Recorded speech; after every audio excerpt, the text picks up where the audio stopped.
حسبي ربي جل الله ما في قلبي غير الله نور محمد صلى الله لا إله إلا الله.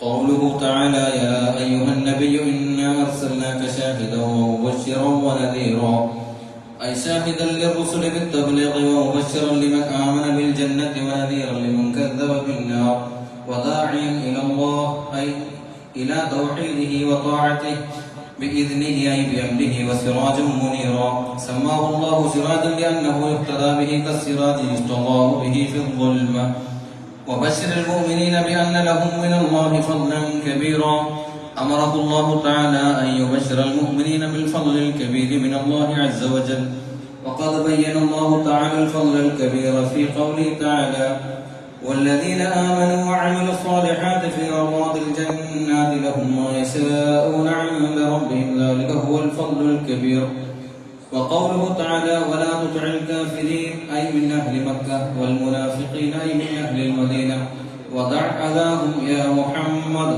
صلى الله عليه وسلم أي لا تجازهم عليه وهذا منسوخ بآية القتال وتوكل على الله أمره بالتوكل عليه وآنسه بقوله تعالى وكفى بالله وكيلا ومعنى وكيلا أي حافظا وروي عن النبي صلى الله عليه وسلم أنه قال كنت نورا بين يدي الله تعالى قبل أن يخلق آدم عليه السلام ب1000 عام يسبح الله ذلك النور وتسبح الملائكة بتسبيحه فلما خلق الله تعالى آدم عليه السلام ألقى ذلك النور في طينته بربطن الله تعالى في صلب آدم عليه السلام إلى الأرض وجعلني في السفينة في صلب نوح عليه السلام وجعلني في صلب الخليل إبراهيم عليه السلام حين قذف به في النار ولم يزل ينقلني ربي من الأصناف الكريمة إلى الأرحام الزكية الفاخرة حتى أخرجني الله من بين أبوي ولم يلتقيا على سفاح قط. صلى الله على محمد صلى الله عليه وسلم صلى الله على محمد صلى الله عليه وسلم صلى الله على محمد يا ربي صلي وسلم صلاة الله سلام الله على طه رسول الله صلاة الله سلام الله على ياسين حبيب الله تنقلت في أصلا لأرباب صددي كذا الشمس في أبراتها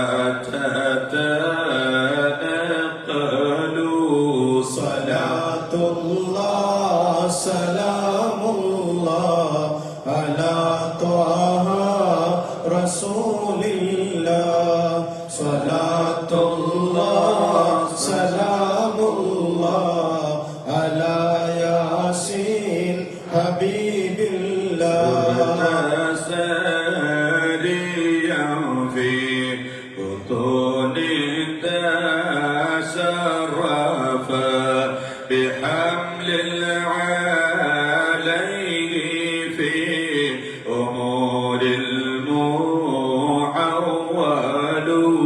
صلاة الله سلام الله على طه رسول الله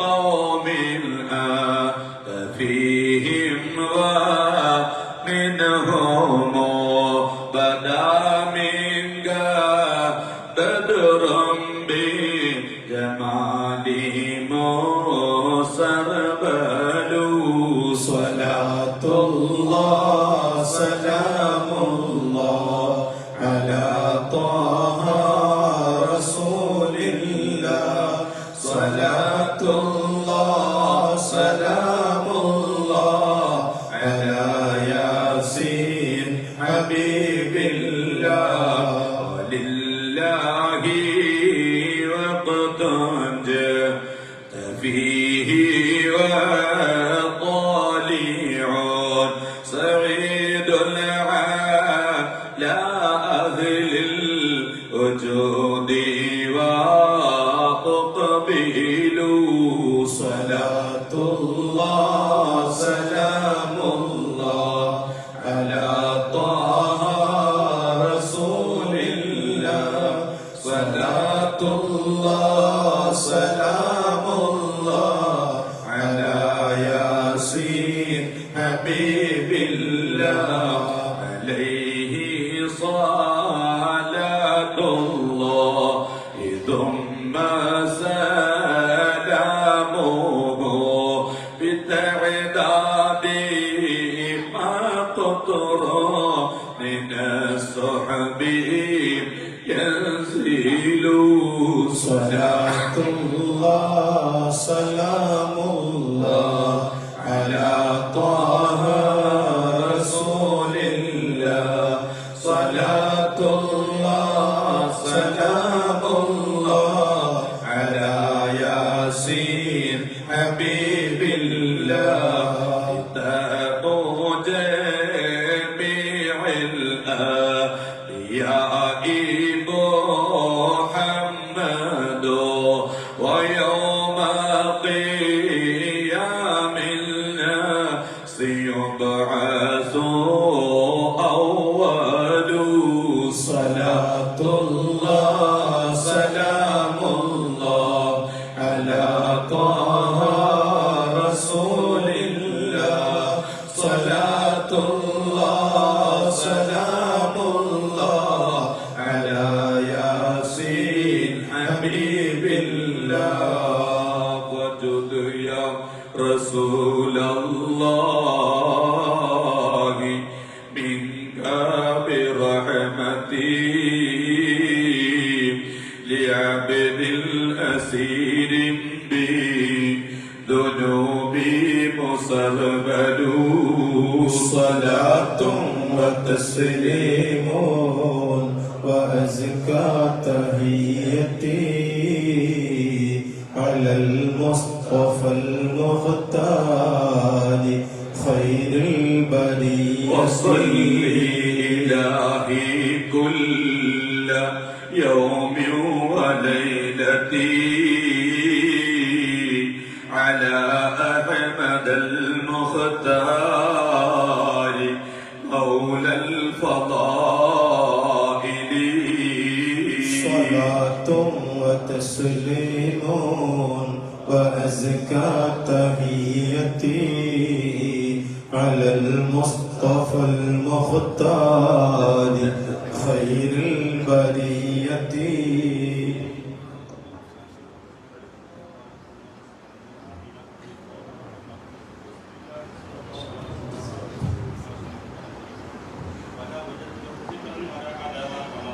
النساء إلا أني أنذرت رفع حيضة واتاني آت وأنا بين النوم واليقظة فقال لي هل شعرت أنك قد حملت فكأني أقول لا أدري فقال إنك قد حملت لسيد أهله الأمة ونبيها نبي الرحمة وذلك يوم الاثنين قالت فكان ذلك مما تيقن عندي الحمل فلما دانت ولادتي أتاني ذلك الآتي فقال قولي أعيذه بالواحد الصمد من شد ذي حسد قالت فقلت أقول ذلك هو أكدره مرارا قيل لما أراد الله عز وجل ظهور خير خلقه محمد صلى الله عليه وسلم أمر جبريل عليه السلام أن يقبض طينته من مكان قبله الكريم فقبضها ثم طاف بها جنات النعيم وغمسها في أنهار التسنيم وأقبل بها إلى ما بين يدي الله العلي الذي ولها عرق يسيل فخلق الله من ذلك الأرق نور كل نبي جليل وجميع الأنبياء خلقوا من نور محمد صلى الله عليه وسلم ثم أودعت تلك الطينة في ظهر آدم عليه السلام وألقي فيها النور الذي سبق فخره وتقادم فوقعت هنالك طوائف الملائكة المقربين سجدا لآدم عليه السلام ثم أخذ الله تعالى آدم عليه السلام المواثيق والعهود حين أمر الملائكة له بالسجود أن لا يودع ذلك النور إلا في أهل الكرم والجود المطهرين من الدنس والجحود فما زال ذلك النور يتنقل من ظهور الأخيار إلى بطون الأحرار حتى أوصلته يد الشرف والمقال إلى عبد الله بن عبد المطلب بن هاشم فلما أن آن أوان وفاء أهدي طلع في الأقوال طوال سعد نشر علم الفتوة لظهور خاتم النبوة شخصت لعبد الله الأبصار وشرقت عليه الأنوار وولبس ثوب الملاحة نطق بالبيان والفصاحة ناداه لسان المشية يا عبد الله ما يسله كنزا لما حملت من الوضيعة إلا عشاه آمنة رضي الله عنها المنيئة المطهرة من الدنس والأقدار سيدة نساء نبي نجار اجتمع شمله بشملها اتصل حبله بحبلها ظهر صفاء يقينها إن طوعت الأحشاء ولا تنينها سطع نور النبي محمد صلى الله عليه وسلم جبينها أول شيء من شهور حملها طه في المنام آدم عليه السلام وعلمها أنها ولد بأجل العالم الشهر الثاني طه في المنام إدريس عليه السلام وأخبرها بفخر سيدنا محمد صلى الله عليه وسلم الشهر الثالث أتاها في المنام نوح عليه السلام وقال لها إنك قد حملت بصاحب النسر والفتوح الشهر الرابع أتاها في المنام إبراهيم الخليل عليه السلام ذكر لها فضل سيدنا محمد صلى الله عليه وسلم الشهر الخامس أتاها في المنام إسماعيل عليه السلام وبشرها أن ابنها صاحب المهابة والتبجيل الشهر السادس أتاها في المنام موسى الكليم عليه السلام وعلمها برتبة محمد صلى الله عليه وسلم العظيم الشهر السابع أتاها في المنام داود عليه السلام وعلمها أنها أحملت بصاحب المقام المحمود والحوض المورود واللواء المعقود والكرم والجود الشهر الثامن أتاها في المنام سليمان عليه السلام وأخبرها أنها حملت بنبي آخر الزمان الشهر التاسع أتاها في المنام عيسى المسيح عليه السلام وقال لها إنك قد خصصت بمظهر الدين الصحيح واللسان الفصيح والنسب الصريح وكل واحد منهم يقول لها في نومها يا آمنة رضي الله عنها إذا وضعت شمس الفلاح والهدى فسميه محمدا صلى الله عليه وسلم فلما اشتد بها طلق النفاس ولم يعلم بها أحد من الناس بسطت أكف شكواها إلى من يعلم سرها ونجواها فإذا هي بآسية رضي الله عنها امرأة فرعون ومريم بنت عمران وجماعة من الحور الحسان قد أضاع من جمالهن المكان وذهب عنها ما تجد من الأحزان يا عالم السر منا لا تهتك الستر عنا وعافنا واعف عنا وكلنا حيث كنا صلى الله على محمد صلى الله عليه وسلم صلى الله على محمد صلى الله عليه وسلم صلى الله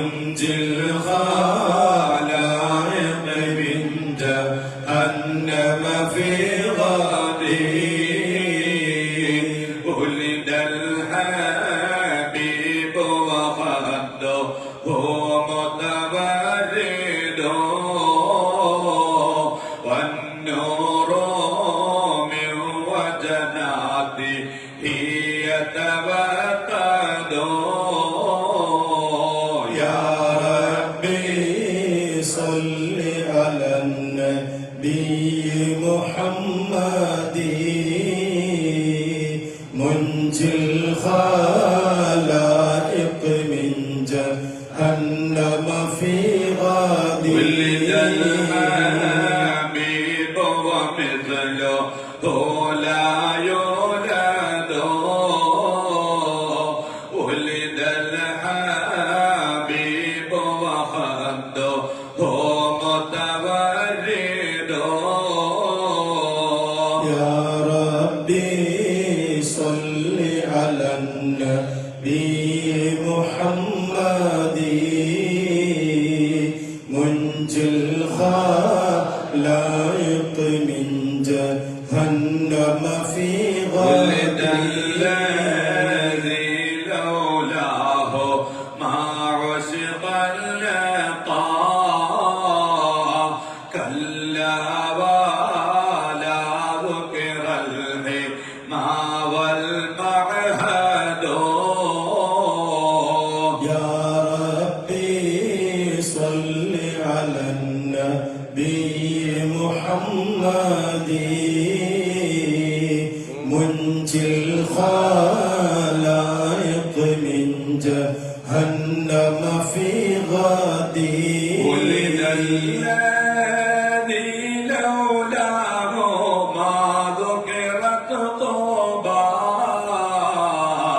أصلا ولا كان المحصب يقصد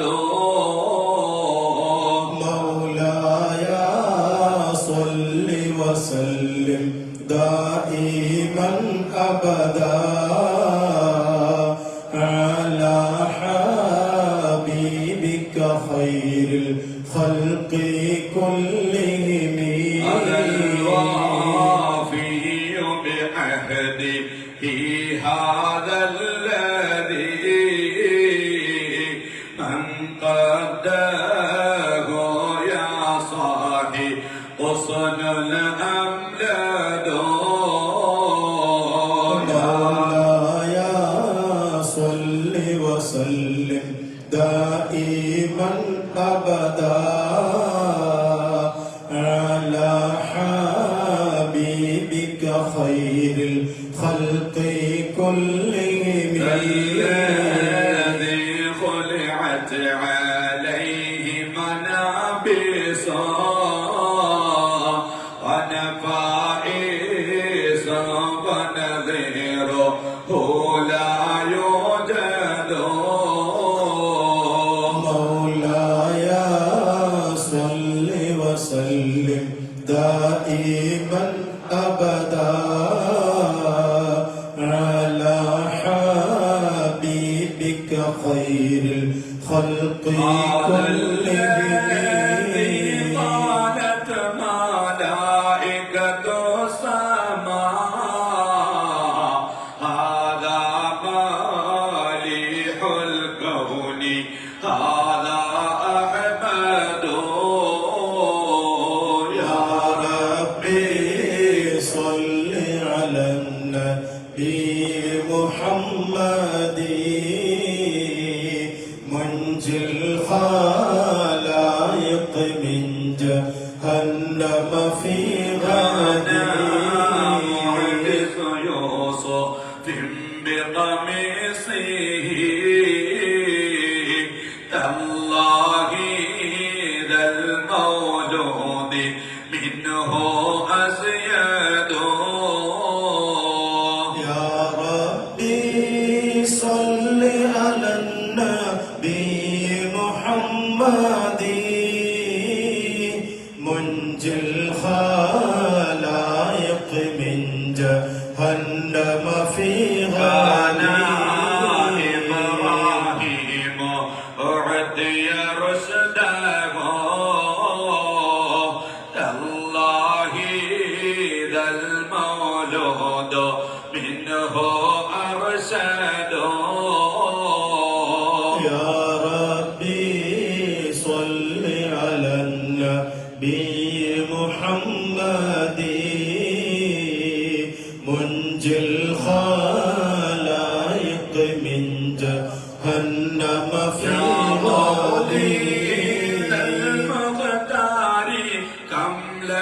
من ثناء ومدائح تعلو ذكري يوجد يا ربي صل على النبي محمد منجي الخلائق من جهنم في وعسير تولى في حبه هذا هو الحسن الجميل المفرد يا ربي صل على النبي محمد منجي الخلائق من جهنم في والصلاة على النبي وآله في كل يوم ماضي ويجدد يا ربي صل على النبي محمد منجي الخلائق من جهنم في غده.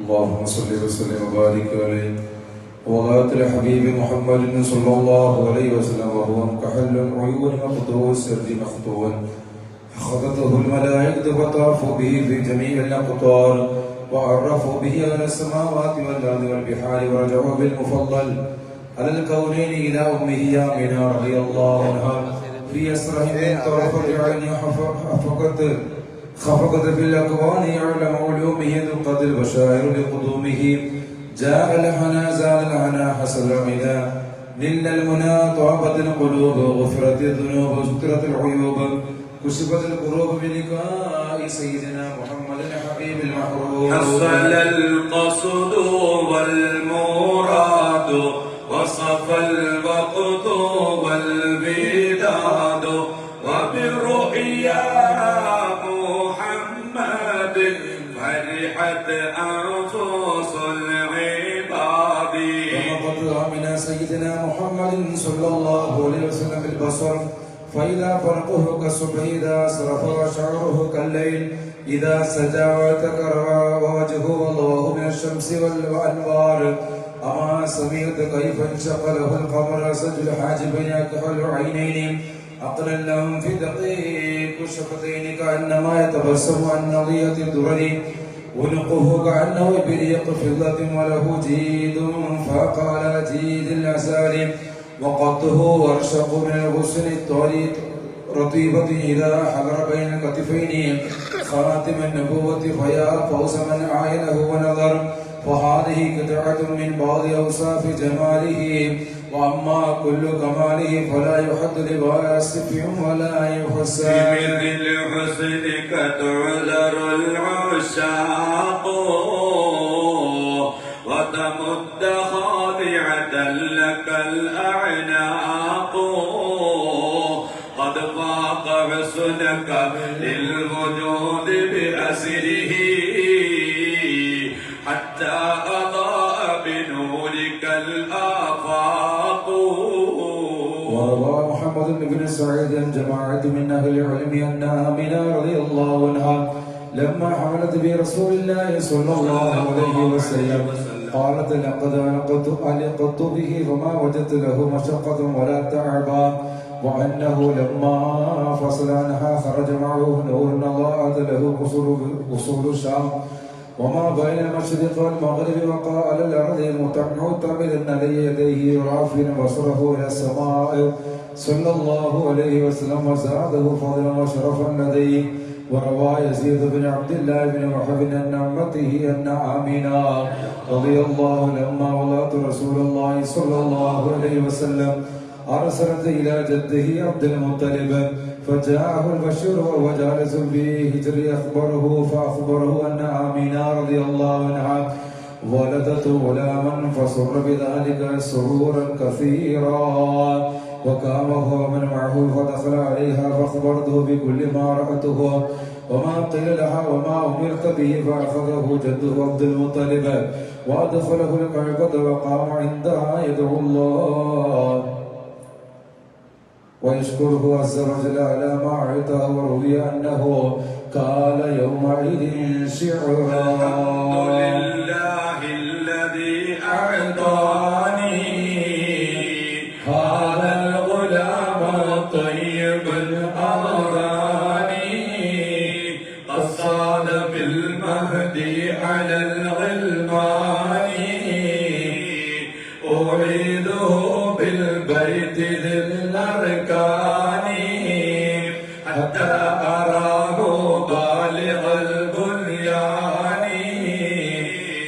أعيده من شر ذي الشنآن من حاسد مطالب عينان أنت الذي سميت في القرآن أحمد مكتوبا على الجنان صلى عليك الله في الأحيان أحمده في سل والإعلان حقا لنا الإسلام والإيمان.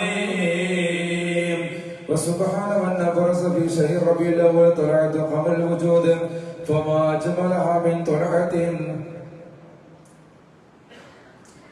من طلعة وأبهاها وما أحسنها من محاسن وأغلاها حملت به آمنة رضي الله عنها وجاءها آدم وهناها وقف نوح على بابها وناداها وآتاها الخليل يبشرها بما آتاها وقصد هلتها موسى الكليم عليه السلام وسلم عليها وإياها كل ذلك لأجل هذا المولود الذي تشرفت به الأرض وثراها وجاءت الطيور من أوكارها وفناها وخرجت الحور العين وعليهن خلاف السرور وحلاها وهن ينادين ما هذا النور الذي ملأ البقاع وقساها فقال جبريل قد ولد من باقى البرية وما عداها وخرت لمولده المصنام وقدمت صوامع الكهان وزال بناها وحمله جبريل على يديه وهو يقبل بين عينيه ويقول له أنت حميم صلى الله عليه وسلم أنت ياسين صلى الله عليه وسلم أنت طه صلى الله عليه وسلم أنت ولي النفوس مؤمن أنت مولاها صلى الله على محمد صلى الله عليه وسلم صلى الله على محمد صلى الله عليه وسلم صلى الله على محمد يا ربي صل وسلم مولاي صل وسلم دائما أبدا على حبيبك خير الخلق كلهم بدت لنا في ربيع طلعة القمر من وجه من فاق كل البدر والحضر مولاي صل وسلم دائما أبدا على حبيبك خير الخلق كلهم أملاك تحجبه في طلعة الحسن بين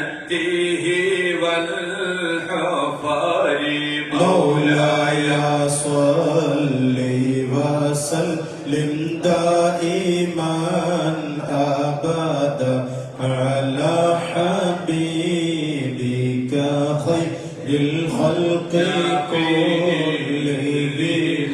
تستجري مولده أكرم بمولد خير الخلق والبشر. مولاي صل وسلم دائما أبدا على حبيبك خير الخلق كلهم. وهو واحده جلوه في صورة فاقت على الصور. مولاي صل وسلم دائما أبدا على حبيبك خير الخلق كلهم. يا سعد واسعله صعيا على الركس بل صعيا على البصر. مولاي صل وسلم دائما أبدا على حبيبك خير الخلق كلهم. يا سعد في عمره من بعد هذا الجفا وضيعة العمر.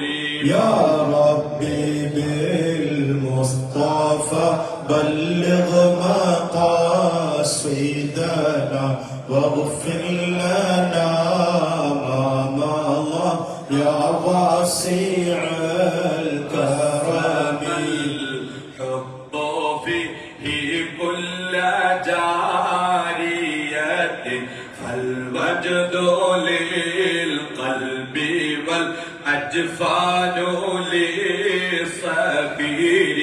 يا ربي بالمصطفى بلغ مقاصدنا واغفر لنا ما مضى يا واسع الكرم. إله العرش ما صدحت حمائم الورد بالأعصال والبكر. يا ربي بالمصطفى بلغ مقاصدنا واغفر لنا ما مضى يا واسع الكرم.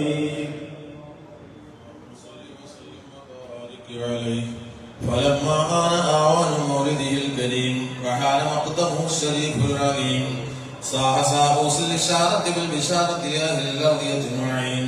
وما أرسلناك إلا رحمة للعالمين.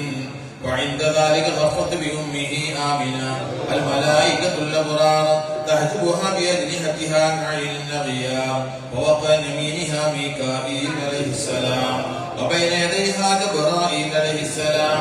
ولهم جدل بالتسبيح والتقديس والتهليل الملك الجليل. وأقبلت الهور والعين إلى أمه آمنة رضي الله عنها تبشرها بأنها من جميع المخاوف. آمنة رضي الله عنها وتنوب عن الخوابل البشرية وتبشرها بالسعادة الأبدية والغرة القمرية والطلعة المحمدية. أخذها الوخاذ واستقى بها آلامه وولدت النبي صلى الله عليه وسلم كأنه البدر في تمام. صلى الله على محمد صلى الله عليه وسلم. صلى الله على محمد صلى الله عليه وسلم. الله على محمد يا ربي صل وسلم. طلع البدر علينا من ثنيات الوداع وجب شكر علينا ما دعا لله داع. مرحبا يا نور عيني، مرحبا جد الحسين، مرحبا أهلا وسهلا، مرحبا يا خير دار.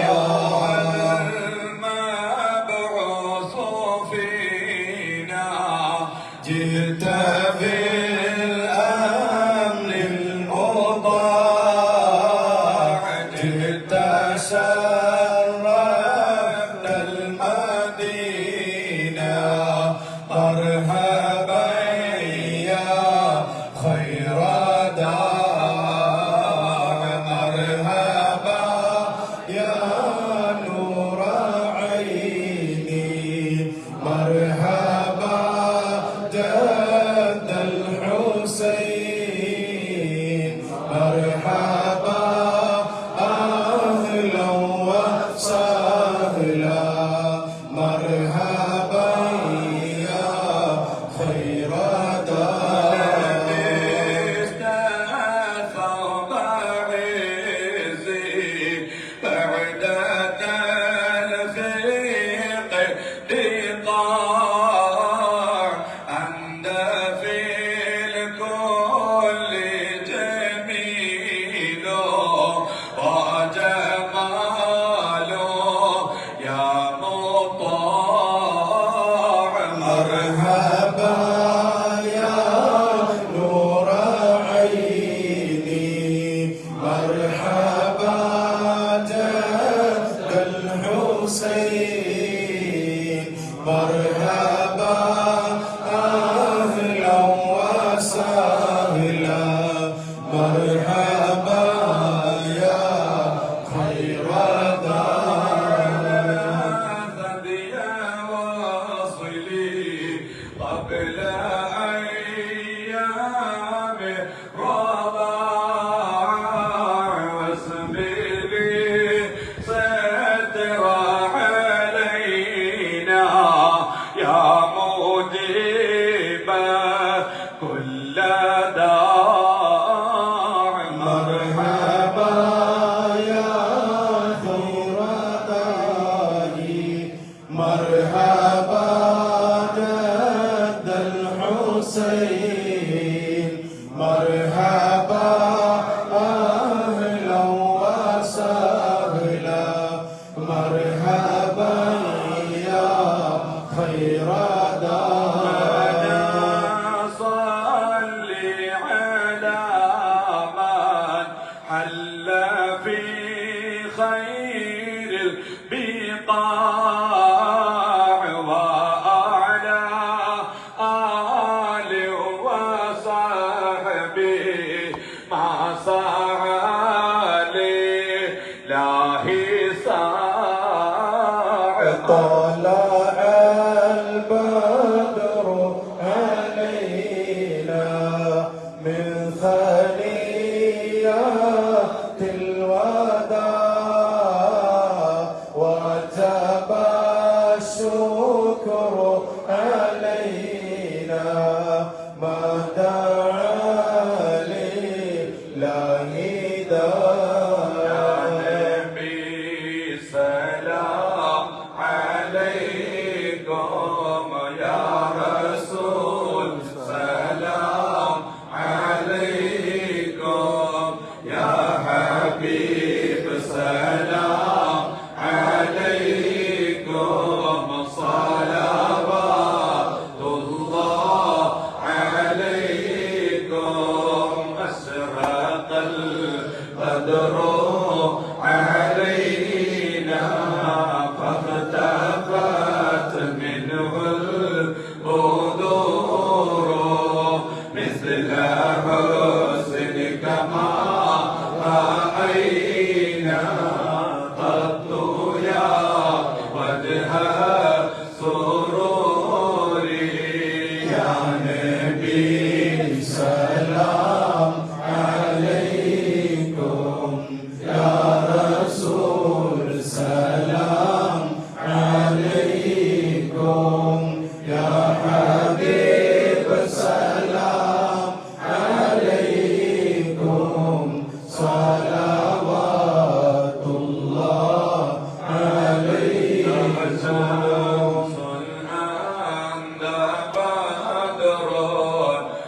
مصباح صدوري يا نبي سلام عليكم يا رسول سلام عليكم يا حبيب سلام عليكم صلوات الله عليكم محمد يا عروس الخافقين يا مؤيد يا ممجد يا إمام القبلتين يا نبي سلام عليكم يا رسول سلام عليكم يا حبيب سلام عليكم صلوات وجهك يسعد يا كريم الوالدين حوضك صافي المبرد بردنا يوم نسوري يا نبي سلام عليكم يا رسول سلام عليكم يا حبيب سلام عليكم صلوات العيسى عليكم في السراء إلا إليك والغمام قد أضلت والملا صلوا عليك يا نبي سلام عليكم يا رسول سلام عليكم يا حبيب سلام عليكم صلوات العود عليكم فتذلل بين يديك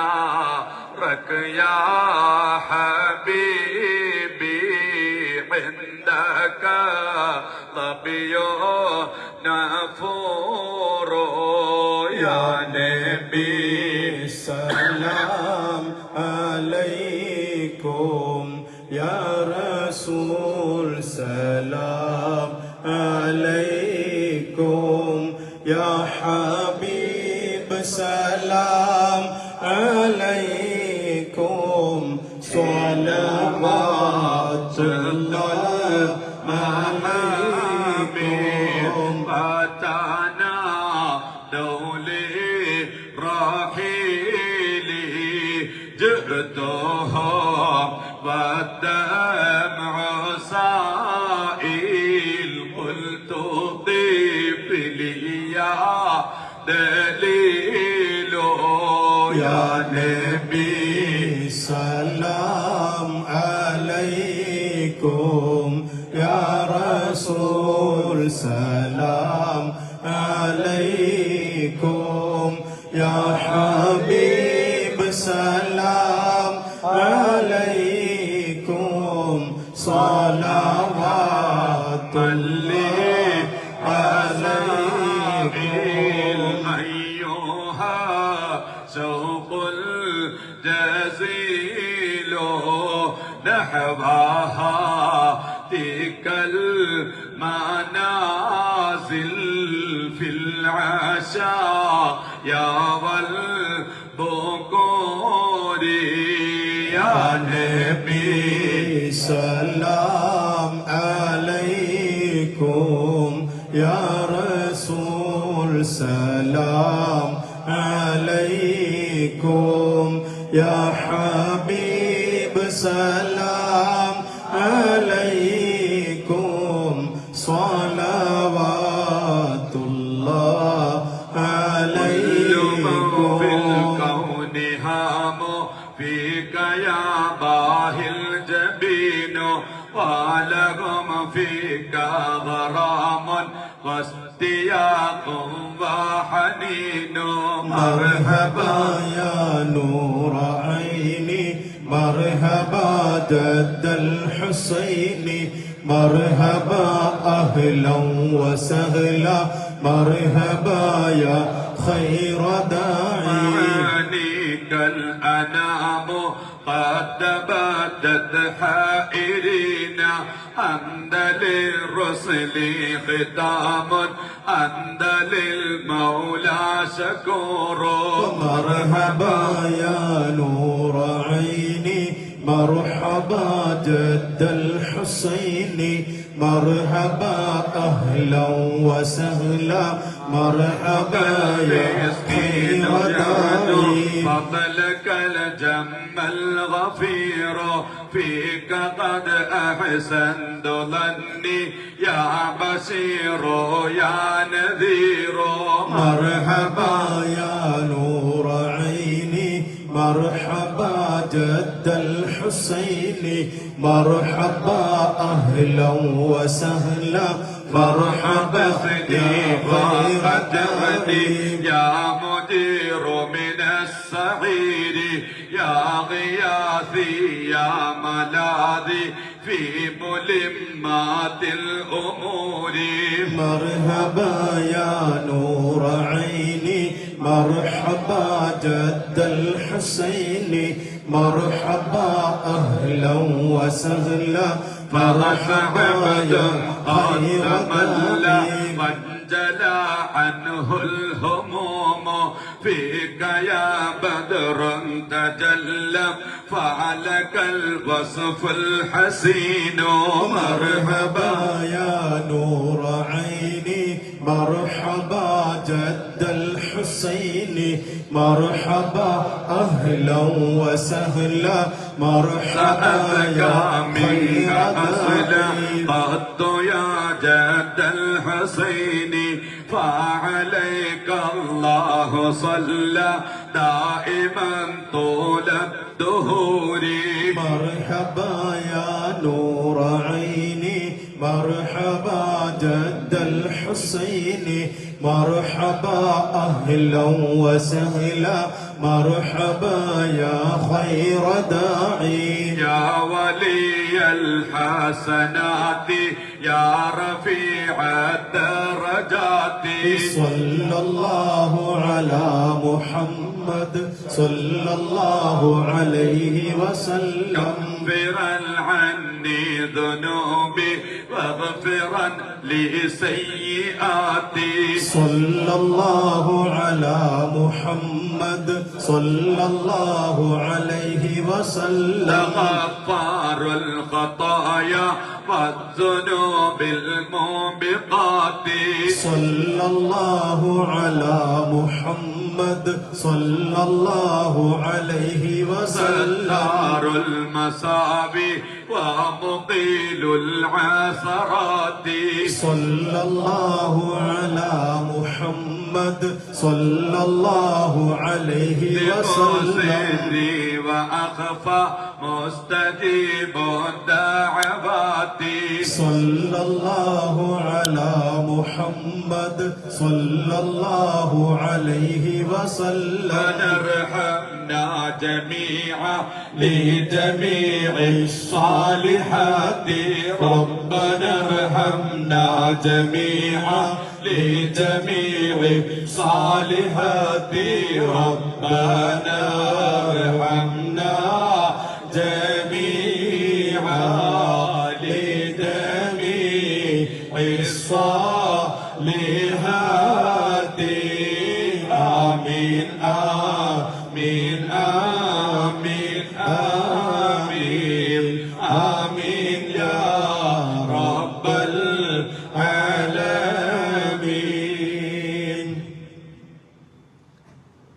الفاتحة. أعوذ بالله من الشيطان الرجيم. بسم الله الرحمن الرحيم. الحمد لله رب العالمين الرحمن الرحيم مالك يوم الدين. إياك نعبد وإياك نستعين. اهدنا الصراط المستقيم صراط الذين أنعمت عليهم غير المغضوب عليهم ولا الضالين آمين. بسم الله الرحمن الرحيم. ياسين والقرآن الحكيم إنك لمن المرسلين على صراط مستقيم. تنزيل العزيز الرحيم لتنذر قوما ما أنذر آباؤهم فهم غافلون. لقد حق القول على أكثرهم فهم لا يؤمنون. إنا جعلنا في أعناقهم أغلالا فهي إلى الأذقان فهم مقمحون. وجعلنا من بين أيديهم سدا ومن خلفهم سدا فأغشيناهم فهم لا يبصرون. فسواء عليهم أأنذرتهم أم لم تنذرهم لا يؤمنون. إنما تنذر من اتبع الذكر وخشي الرحمن بالغيب فبشره بمغفرة وأجر كريم. إنا نحن نحيي الموتى ونكتب ما قدموا وآثارهم وكل شيء أحصيناه في إمام مبين. واضرب لهم مثلا أصحاب القرية إذ جاءها المرسلون إذ أرسلنا إليهم اثنين فكذبوهما فعززنا بثالث فقالوا إنا إليكم مرسلون. قالوا ما أنتم إلا بشر مثلنا وما أنزل الرحمن من شيء إن أنتم إلا تكذبون. قالوا ربنا يعلم إنا إليكم لمرسلون وما علينا إلا البلاغ المبين. قالوا إنا تطيرنا بكم لئن لم تنتهوا لنرجمنكم وليمسنكم منا عذاب أليم. قالوا طائركم معكم إن ذكرتم بل أنتم قوم مسرفون. وجاء من أقصى المدينة رجل يسعى قال يا قوم اتبعوا المرسلين اتبعوا من لا يسألكم أجرا وهم مهتدون. وما لي لا أعبد الذي فطرني وإليه ترجعون. أأتخذ من دونه آلهة إن يردني الرحمن بضر لا تغن عني شفاعتهم شيئا ولا ينقذون. إني إذا لفي ضلال مبين. إني آمنت بربكم فاسمعون. قيل ادخلوا الجنة قال يا ليت قومي يعلمون بما غفر لي ربي وجعلني من المكرمين. وما أنزلنا على قومه من بعده من جند من السماء وما كنا منزلين.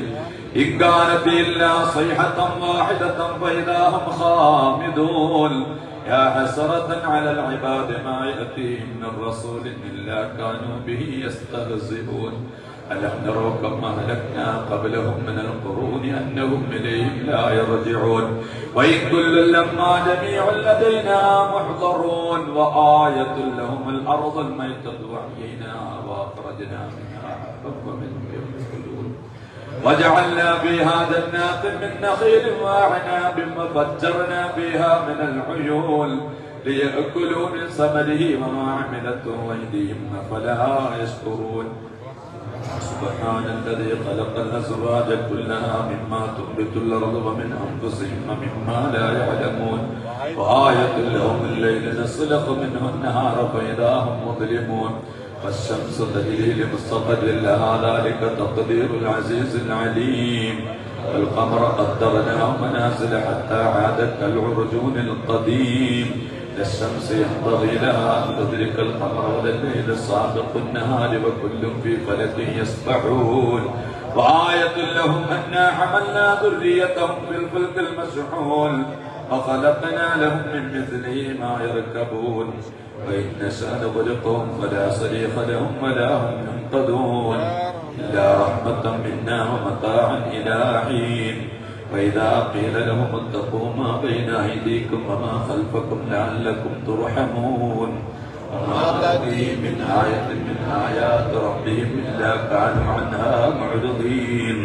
وإذا قيل لهم انفقوا مما رزقكم الله قال الذين كفروا للذين آمنوا أنطعم من لو يشاء الله وأطعمه إن أنتم إلا في ضلال مبين ويقولون متى هذا الوعد إن كنتم صادقين ما ينظرون إلا صيحة واحدة تأخذهم وهم يخصمون فلا يستطيعون توصية ولا إلى أهلهم يرجعون ونفخ بالصور فإذا هم من الأجداث إلى ربهم ينسلون قالوا يا ويلنا من بعثنا من مرقدنا هذا ما وعد الرحمن وصدق المرسلون إن كانت إلا صيحة واحدة فإذا هم جميع لدينا محضرون فاليوم لا تظلم نفس شيئا ولا تجزون إلا ما كنتم تعملون إن أصحاب الجنة اليوم في شغل فاكهون هم وأزواجهم في ظلال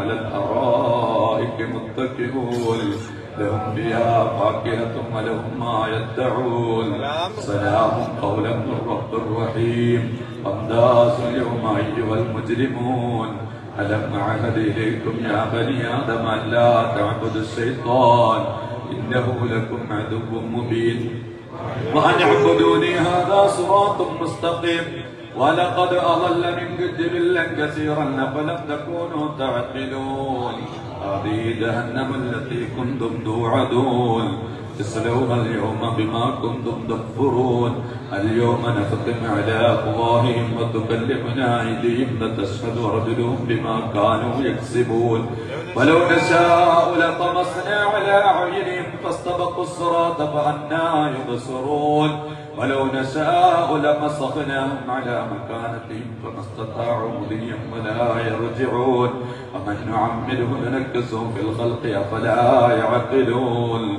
وما علمناه الشعر وما ينبغي له إن هو إلا ذكر وقرآن مبين لينذر من كان حيا فيحق القول على الكافرين أولم نروا أنا خلقنا لهم مما عملت أيدينا أنعاما فهم لها مالكون وذللناها لهم فمنها ركوبهم ومنها يأكلون ولهم فيها منافع ومشارب أفلا يشكرون واتخذوا من دون الله آلهة لعلهم ينصرون لا يستطيعون نصرهم وهم لهم جند محضرون فلا يحزنك قولهم إنا نعلم ما يسرون وما يعلنون ولم ير الإنسان أنا خلقناه من نطفة فإذا هو خصيم مبين وضرب لنا مثلا ونسي خلقه قال من يحيي العظام وهي رميم قل يحييها الذي أنشأها أول مرة وهو بكل خلق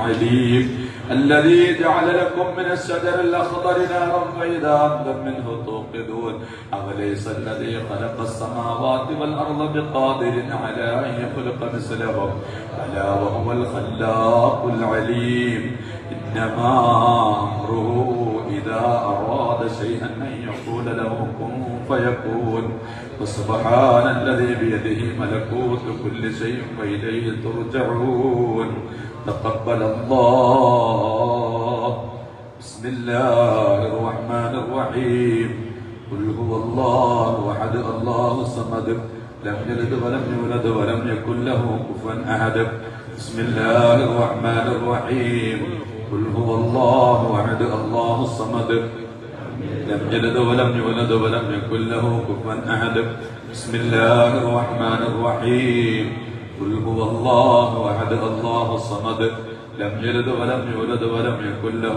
كفوا أحد بسم الله الرحمن الرحيم قل أعوذ برب الفلق من شر ما خلق ومن شر غاسق إذا وقب ومن شر النفاثات في العقد ومن شر حاسد إذا حسد بسم الله الرحمن الرحيم قل أعوذ برب الناس ملك الناس إله الناس من شر الوسواس الخناس الذي يوسوس في صدور الناس من الجنة والناس صدق الحمد لله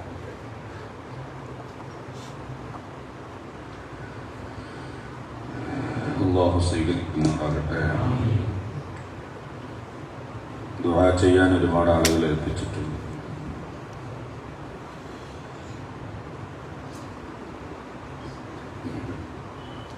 എൻ്റെ കുറ്റമല്ലേ, ഞാൻ സമയത്ത് നിർത്തിയിട്ടുണ്ട്.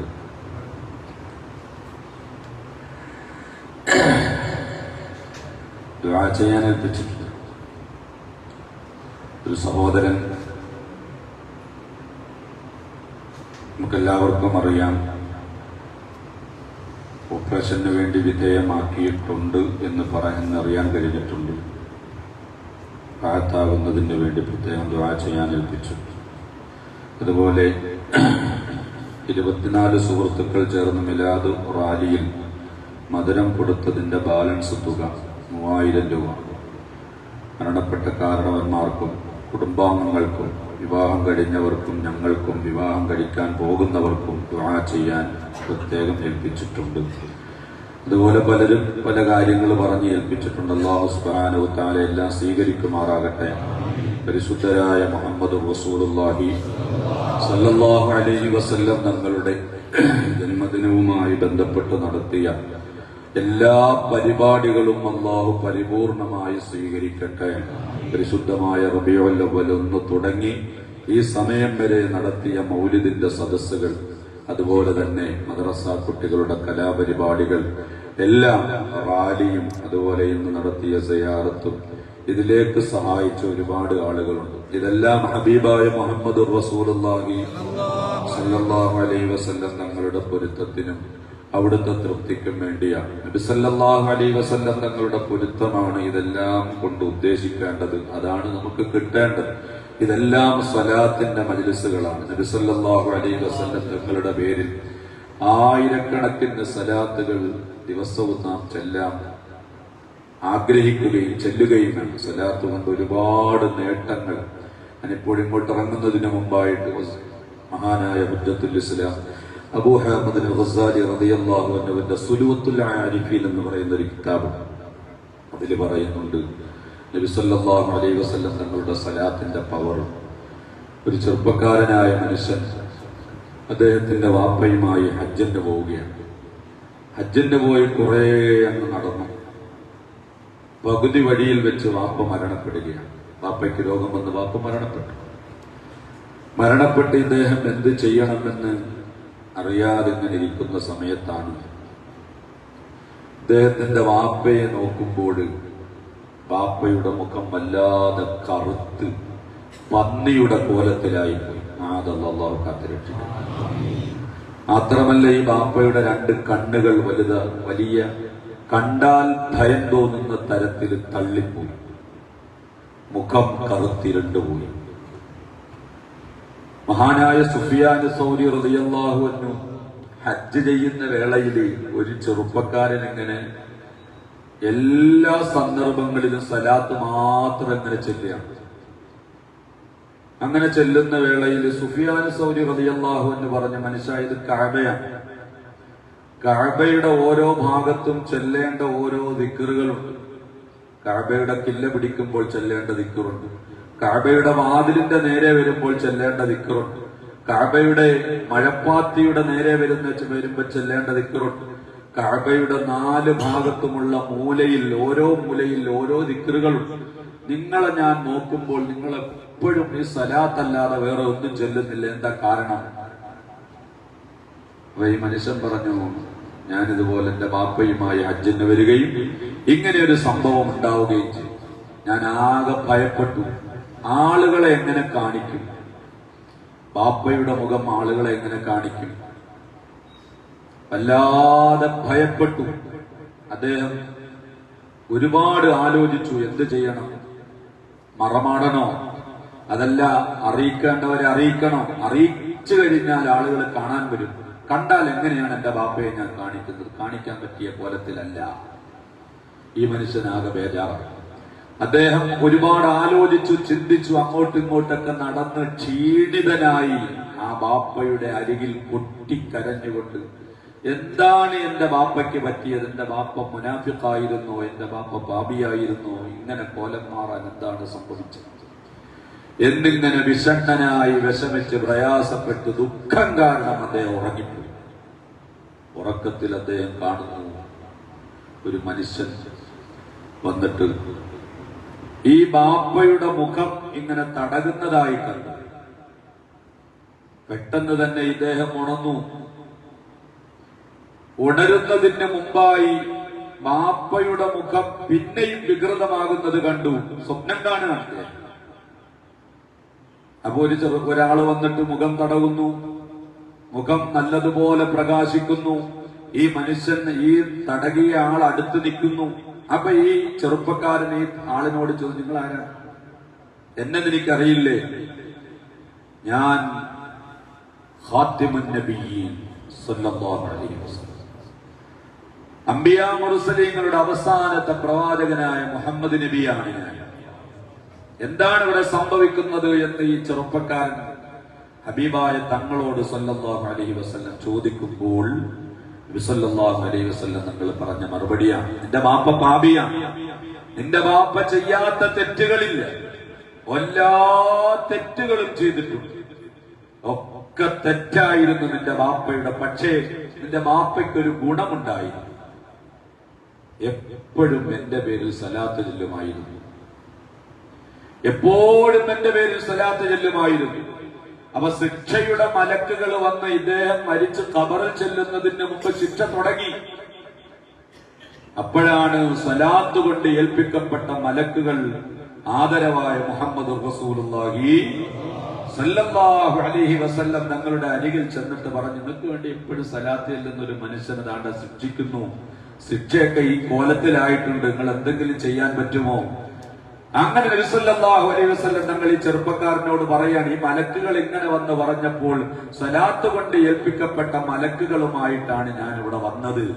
എന്നിട്ട് ഞാൻ അദ്ദേഹത്തിന്റെ മുഖം തടകിയതാണ്. ഈ തടകിയതോടുകൂടി ഇദ്ദേഹം നല്ല മുഖത്തിന് വലിയ പ്രകാശമുള്ളയാളാണ്. ഈ ചെറുപ്പക്കാരൻ ഞെട്ടിയുണർന്നു. ബാപ്പയുടെ മുഖം നോക്കിയപ്പോൾ പഴയതിനേക്കാൾ നല്ലതുപോലെ പ്രകാശപൂരിതമായ രൂപത്തിൽ ബാപ്പയെ കാണാൻ കഴിഞ്ഞു. ഈ ചെറുപ്പക്കാരൻ വളരെ സന്തോഷത്തിലായി. അറിയിക്കേണ്ടവരെ അറിയിച്ചു, ഖബറടക്കി. എന്നിട്ടാണ് ഹജ്ജിന് പോയത്. ഹജ്ജിന് പോയപ്പോൾ ഈ മനുഷ്യൻ തീരുമാനിച്ചു, ഇനി സലാത്ത് അല്ലാതെ ഒരു പരിപാടിയില്ല. എന്റെ ജീവിതത്തിൽ ഞാൻ എപ്പോഴും സലാത്ത് ചെല്ലും. എല്ലാ സമയത്തും ഞാൻ സലാത്ത് ചെല്ലും. കാരണം സലാത്ത് കൊണ്ടുണ്ടായ നേട്ടം എന്ന് പറഞ്ഞാൽ സലാത്ത് മാത്രം ചെല്ലണമെന്നല്ല ഈ പറയുന്നത്. അതൊക്കെ സലാത്തിന്റെ ഗൗരവം മനസ്സിലാക്കി തരാനും, മരിക്കുമ്പോൾ ഇങ്ങനെ വികൃതമായി മരിച്ചു കഴിഞ്ഞാൽ അതും ഒരു നാണക്കേടല്ലേ. അപ്പൊ തെറ്റുകൾ ചെയ്യണം എന്നല്ല ഇതിൽ നിന്ന് മനസ്സിലാക്കേണ്ടത്. മറിച്ച് സലാത്തിന്റെ പവറും ആ സലാത്ത് ചെല്ലിയാലുള്ള ഗുണവുമാണ് ആദരവായ മുഹമ്മദ് റസൂലുള്ളാഹി സ്വല്ലല്ലാഹു അലൈഹി വസല്ലം തങ്ങൾ പഠിപ്പിക്കുന്നത്. അപ്പൊ ഇതെല്ലാം സലാത്തിന്റെ മജ്‌ലിസാണ്. നബി സല്ലല്ലാഹു അലൈഹി വസല്ലം തങ്ങളുടെ അവിടുത്തെ ബഹുമാനത്തിനോട് യോജിച്ചുകൊണ്ട് എന്തൊക്കെ പറയുന്നുവോ അതൊക്കെ സലാത്താണ്. അതാണ് സലാത്തിന്റെ വിവർത്തനമായിട്ട്, സലാത്തിന്റെ വിശദീകരണമായിട്ട് മഹാരഥന്മാര് പറയുന്നത് എങ്ങനെ? നബി സല്ലല്ലാഹു അലൈഹി വസല്ലം തങ്ങളുടെ അവിടുത്തെ വിശേഷണത്തിനോട് യോജിച്ച് എന്തൊക്കെ കാര്യം പറയാൻ പറ്റുമോ അത് ഏത് ഭാഷയിലാണെങ്കിലും, അത് മലയാളത്തിനാണെങ്കിലും അറബിയിലാണെങ്കിലും ഇംഗ്ലീഷിലാണെങ്കിലും അതൊക്കെ സലാത്ത് തന്നെയാണ്. നബി സല്ലല്ലാഹു അലൈഹി വസല്ലം തങ്ങളുടെ പേരിൽ എന്തൊക്കെ മദ്ഹ് പറയുന്നുവോ അതെല്ലാം സലാത്തിന്റെ ഗണത്തിൽപ്പെടും. അപ്പം ഇതൊരു സലാത്തിന്റെ മജ്‌ലിസാണ്. നമ്മളെ മദ്രസ കുട്ടികളുടെ പരിപാടികൾ അത് സലാത്തിന്റെ മജ്‌ലിസാണ്. അപ്പൊ ഇതെല്ലാം സലാത്താണ്. നമ്മളും എപ്പോഴും നമ്മുടെ ജീവിതത്തിൽ സലാത്ത് ചെല്ലണം. അല്ലാഹു സുബ്ഹാനഹു തആല സ്വീകരിക്കുമാറാകട്ടെ. സലാത്ത് ചൊല്ലിയാൽ നമ്മൾ രക്ഷപ്പെടും. സലാത്ത് ചൊല്ലിയാൽ നമ്മൾ രക്ഷപ്പെട്ടു.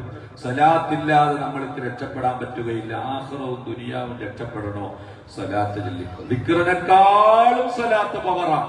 ദിക്റിനെക്കാളും സലാത്ത് പവറാണ്. അത് പരിശുദ്ധമായ ഖുർആനിന്റെ ആയത്തിന് വിശദീകരിച്ചുകൊണ്ട് ഇമാം റാസി റളിയല്ലാഹു അൻഹു പറഞ്ഞതാണ്. ആ ആയത്തിന്റെ അർത്ഥം തന്നെ നോക്കിയാൽ നമുക്ക് മനസ്സിലാകും. അല്ലാഹു സുബ്ഹാനഹു തആല ഒരൊറ്റ കർമ്മവും ചെയ്തോ ഞാൻ ചെയ്യുന്നു എന്ന് പറഞ്ഞിട്ടില്ല. നിസ്കരിച്ചോളൂ, നോമ്പ് പിടിച്ചോളൂ, ഹജ്ജ് ചെയ്തോളൂ, സക്കാത്ത് കൊടുത്തോളൂ, എല്ലാം അള്ളാഹു പറഞ്ഞു. പക്ഷെ ഞാൻ നിസ്കരിക്കും, നിങ്ങൾ നിസ്കരിച്ചോളീൻ. ഞാൻ സക്കാത്ത് കൊടുക്കും, നിങ്ങൾ സക്കാത്ത് കൊടുത്തോളീൻ എന്ന് അള്ളാഹു പറഞ്ഞിട്ടില്ല. അള്ളാഹു അങ്ങനെ ചേർത്തി പറഞ്ഞ ഒരേ ഒരു കാര്യം ഏത് മാത്രമേ ഉള്ളൂ? സലാത്ത് മാത്രമേ ഉള്ളൂ. ഇന്നല്ലാഹ വ മലായികതഹു യുസല്ലൂന അലൻ നബി. ഇന്നല്ലാഹ, തീർച്ചയായും അല്ലാഹു സുബ്ഹാനഹു വ തആല, വ മലായികതഹു, അള്ളാഹുവിന്റെ മലായിക്കത്തുകളും യുസല്ലൂന നബി സല്ലല്ലാഹു അലൈഹി വസല്ലം തങ്ങളുടെ മേൽ യുസല്ലൂന, അവർ സലാത്ത് ചൊല്ലുകയാണ്. യുസല്ലൂന ഇന്നല്ലാഹ വ മലായികത്തു, അറബി ഗ്രാമറൊക്കെ അറിയുന്നവർക്ക് അറിയാം. ഒരു നിമിഷം പോലും സലാത്ത് മുറിയുന്നില്ല. ആരുടെ സലാത്ത്? അള്ളാഹുവിന്റെയും അള്ളാഹുവിന്റെ മാലാക്കമാരുടെയും സലാത്ത് മുറിയുന്നില്ല. നമ്മളിപ്പോ 10 സലാത്തില്ല, പിന്നെ നാളെ ആയിരിക്കും 10 സലാത്ത് ഇല്ലെന്നത്. അല്ലെങ്കിൽ ഇന്ന് 100 സലാത്തില്ലേ, നാളെ ആയിരിക്കും 100 സലാത്ത് ഇല്ലെന്നത്. അങ്ങനല്ല അള്ളാന്റെ സലാത്ത്. മലായിക്കത്തുകളുടെ സലാത്ത് അങ്ങനല്ല. പെർ സെക്കൻഡ് എന്ന് പറയാൻ പറ്റുന്നതല്ല. അതിനേക്കാൾ താഴെ എന്തുണ്ടോ ആ തരത്തിൽ ഒരു സെക്കൻഡ് പോലും അള്ളാന്റെയും അള്ളാന്റെ മലക്കുകളെയും സലാത്ത് മുറിയുന്നില്ല. അപ്പൊ നമ്മൾ സലാത്തിൽ നമ്മുടെ നേട്ടത്തിന് വേണ്ടിയല്ല, മുഹമ്മദ് നബിയുടെ പവർ കൂടാൻ വേണ്ടിയല്ല. സല്ലല്ലാഹു അലൈഹി വസല്ലം നബി സല്ലല്ലാഹു അലൈഹി വസല്ലം തങ്ങളുടെ പവർ കൂടാൻ വേണ്ടിയാണോ സലാത്ത് ചെല്ലുന്നത്? അല്ല അല്ല. നമുക്ക് പവർ ഉണ്ടാകാൻ, നമ്മുടെ കാര്യങ്ങൾ വിടാനും ഒക്കെ നമുക്ക് ആഖിറത്തിൽ വിജയിക്കാൻ വേണ്ടിയിട്ടാണ്. അള്ളാഹു സ്വീകരിക്കുമാറാകട്ടെ. ഇൻഷാ അല്ലാഹ് നമ്മുടെ സലാത്തിന്റെയും ദിക്റിന്റെയും ഒക്കെ മജ്ലിസ് അള്ളാഹു കബൂലാക്കട്ടെ. ഇവിടെ നടക്കുന്ന വ്യാഴാഴ്ച, എല്ലാ ഞായറാഴ്ചയും അവസാന ദിവസം നടക്കുന്ന, അവസാനത്തെ ഞായറാഴ്ച നടക്കുന്ന സലാത്തിന്റെ മജ്ലിസ് അതൊക്കെ ഗൗരവമായിട്ട് തന്നെ എടുക്കണം. നമ്മുടെ നാട്ടില്, നമ്മുടെ പള്ളിയില് മാസത്തിൽ ഒരു പ്രാവശ്യം നടക്കുന്ന സലാത്താണ്. അതൊക്കെ ഗൗരവത്തോടു കൂടി തന്നെ എടുക്കണം. അതിനു വേണ്ടിയിട്ട് നമ്മുടെ ചിലപ്പോ ചില സാഹചര്യങ്ങളിലൊക്കെ കാണലുണ്ട്, കല്യാണവും മറ്റു കാര്യങ്ങളും വന്നു കഴിഞ്ഞാൽ പിന്നെ സലാത്തിനാകില്ല. കല്യാണം ഇപ്പൊ എല്ലാ ആഴ്ചയും കാണുമല്ലോ. അപ്പൊ അത് സലാത്ത് എന്ന് പറയുന്നത് ഏതെങ്കിലും ഒരു സമയത്തൊന്ന് പോയി മാസത്തിലെ ആ സലാത്ത് അത് നമ്മൾ മുടക്കാൻ പാടില്ല. നമ്മുടെ പള്ളിയിൽ അതുണ്ട്.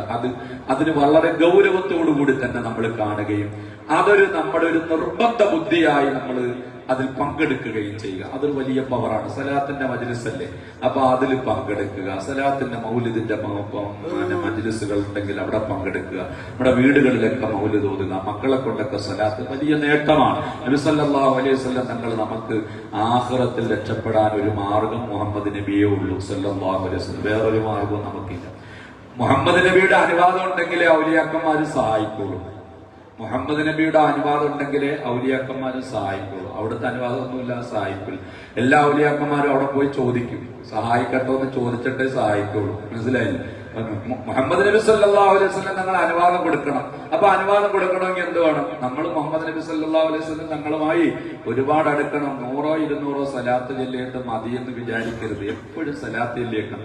സലാത്തിന് പിന്നെ എണ്ണമൊന്നും വേണ്ട. എണ്ണം കൊണ്ട് സലാത്ത് അങ്ങനൊന്നും വേണമെന്നില്ല. എപ്പോഴും വേണമെങ്കിൽ സലാത്ത്. ഏത് സമയത്തും നമ്മൾ ശുദ്ധിയായിരിക്കുന്ന വൃത്തിയായ ബാത്റൂമിൽ കയറുമ്പോഴെന്നല്ല, അല്ലാത്ത സമയങ്ങളിലൊക്കെ സലാത്ത് ചെല്ലാൻ പറ്റും. നമ്മൾ ജോലിയുമായി ബന്ധപ്പെട്ട് സലാത്തിലേക്ക് തോന്നൂല, ചില സമയങ്ങളിൽ തോന്നൂല. നമ്മുടെ കാരണം എന്താണ്? ഇബ്ലീസ് തോന്നിപ്പിക്കൂല. സലാത്ത് ചെല്ലാൻ നമ്മൾ രക്ഷപ്പെടും. ആഖിറവും രക്ഷപ്പെടും, ദുനിയാവും രക്ഷപ്പെടും.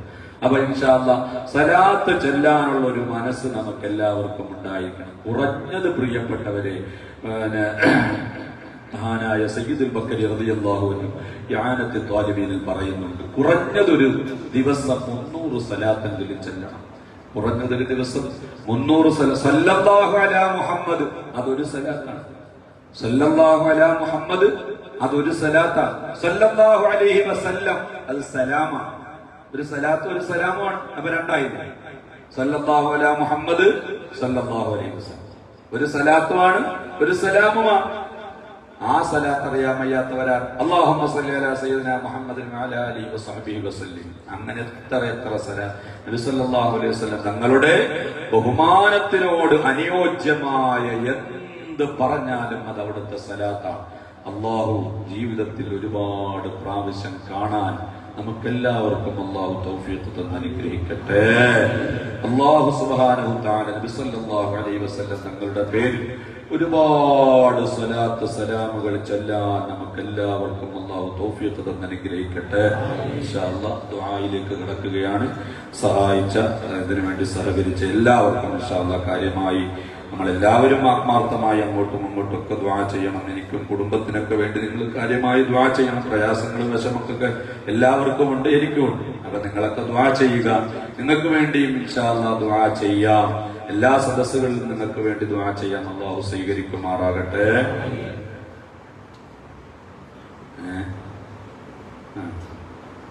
ഇൻഷാ അല്ലാഹ് നമ്മുടെ സാദി ഉസ്താദിന്റെ സഹോദരന്മാർക്കൊക്കെ സുഖമില്ല. അതുപോലെ നമ്മുടെ ഉമ്മായിക്കും പ്രയാസത്തിലാണ്. 82 വയസ്സും ചെറിയ ഓർമ്മക്കുറവുണ്ട്. 10 പ്രസവിച്ചവരാണ്. അള്ളാഹു ആഫിയത്ത് കൊടുത്ത് അനുഗ്രഹിക്കട്ടെ. ഇൻഷാ അല്ലാഹ് എല്ലാവരും കാര്യമായി ദുആ ചെയ്യുക. ബാപ്പ മരണപ്പെട്ടു, ഖബറിലാണ്. 6 വർഷമായി. അള്ളാഹു കൊടുത്ത ഖബർ സന്തോഷത്തിലാക്കട്ടെ. അതുപോലെ നമ്മുടെ ബാപ്പ ഉസ്താദിന്റെ ബാപ്പായി സുഖമില്ലാത്തയാളാണ്, കണ്ണിന് കാഴ്ചയില്ലാത്ത. അള്ളാഹു ആഫിയത്തും ആരോഗ്യവും കൊടുക്കട്ടെ. ഇവരുടെ ഉമ്മായിക്കും സുഖമില്ല എന്ന്, നമ്മുടെ നിസാമി ഉസ്താദിന്റെ ഉമ്മായിക്കും സുഖമില്ല എന്ന് 2 ദിവസം മുമ്പ് പറഞ്ഞിരുന്നു. അള്ളാഹു ആഫിയത്ത് കൊടുത്ത് അനുഗ്രഹിക്കട്ടെ. നമ്മൾ ലത്തീഫ് ഉസ്താദിന്റെ ഭാര്യയ്ക്കും സുഖമില്ല എന്ന് പറഞ്ഞിരുന്നു. അള്ളാഹു അവരുടെയും രോഗങ്ങൾ അള്ളാഹു മാറ്റിക്കൊടുക്കട്ടെ. നമ്മുടെ ഹിക്കമി ഉസ്താദിന്റെ ബാപ്പായും മരണപ്പെട്ടതാണ്. അള്ളാഹു അവരുടെ ഖബർ സന്തോഷത്തിലാക്കട്ടെ. സദർ ഉസ്താദിന്റെയും കുടുംബത്തിലും എല്ലാവരുടെ കുടുംബത്തിലും പ്രയാസങ്ങളും വിഷമങ്ങളൊക്കെ ഉണ്ട്. അള്ളാഹു എല്ലാം മാറ്റിത്തരട്ടെ. ദുനിയാവാകുമ്പോൾ പ്രയാസം ഉണ്ടാവും, വിഷമം ഉണ്ടാവും, സന്തോഷം ഉണ്ടാവും, ദുഃഖം ഉണ്ടാവും. ദുനിയാവല്ലേ, സന്തോഷം മാത്രമാണെങ്കിൽ സ്വർഗത്തിലെത്തണം, അല്ലേ? സന്തോഷം മാത്രം മതിയെങ്കിൽ സ്വർഗത്തിലെത്തണം. ദുഃഖം മാത്രം മതിയെങ്കിൽ എവിടെ എത്തണം? നരകത്തിലും എത്തണം. അള്ളാഹു കാത്തുരക്ഷിക്കണം. അപ്പൊ ദുനിയാവ് എന്ന് പറയുന്നത് സന്തോഷമുണ്ട്, ദുഃഖമുണ്ട്. ദുഃഖം മാത്രമുള്ളത് നരകത്തിലാണ്, സുഖം മാത്രമുള്ളത് സ്വർഗത്തിലാണ്. ദുനിയാവ് എന്ന് പറയുന്നത് സമ്മിശ്രമാണ്. ഇവിടെ ദുഃഖമുണ്ട്, ഇവിടെ സുഖമുണ്ട്. അള്ളാഹു എല്ലാ ദുഃഖത്തിൽ നിന്നും പ്രയാസത്തിൽ നിന്നും നമ്മ അള്ളാഹു കാത്തി രക്ഷിക്കട്ടെ. സഹായിച്ച മുഅ്മിനീങ്ങളുണ്ട്. ഇപ്പോൾ തന്നെ ഇങ്ങോട്ട് വരുന്നതിന് മുമ്പ് ഇവിടെയുള്ള ഉസ്താദന്മാർക്കെല്ലാം ചെറിയ തരത്തിലൊരു സംഭാവന ഒരു സഹോദരൻ തന്നു ദുആ ചെയ്യാൻ ഏൽപ്പിച്ചു. അള്ളാഹു എന്നെ സ്വീകരിക്കണേ റഹ്മാനെ. അതുപോലെ മറ്റൊരു സഹോദരൻ ഭാര്യയ്ക്ക് സുഖമില്ല എന്നിട്ട് പറഞ്ഞ് ദുആ ചെയ്യാൻ ഏൽപ്പിച്ചു. സലീമിന്റെ കാര്യം പ്രത്യേകവും പറഞ്ഞു. അള്ളാഹു അവരുടെ ഉദ്ദേശങ്ങൾ സഫലീകരിക്കട്ടെ. അതുപോലെ സഹായിച്ച എല്ലാ മുഅ്മിനീങ്ങളെയും അള്ളാഹു കബൂലാക്കട്ടെ. ദുആ ചെയ്യട്ടെ. الحمد لله الحمد لله الحمد لله رب العالمين حمدا يوافي نعمه ويكافئ مزيدا. اللهم صل صلاة كاملة وسلم سلاما تاما على سيدنا محمد الذي تنحل به العقد وتنفرج به الكرب وتقضى به الحوائج وتنال به الرغائب وحسن الخواتم ويستسقى الغمام بوجهه الكريم وعلى آله وصحبه في كل لمحة ونفس بعدد كل معلوم لك. اللهم صل على سيدنا محمد كما صليت على إبراهيم وعلى آل إبراهيم في العالمين إنك حميد مجيد.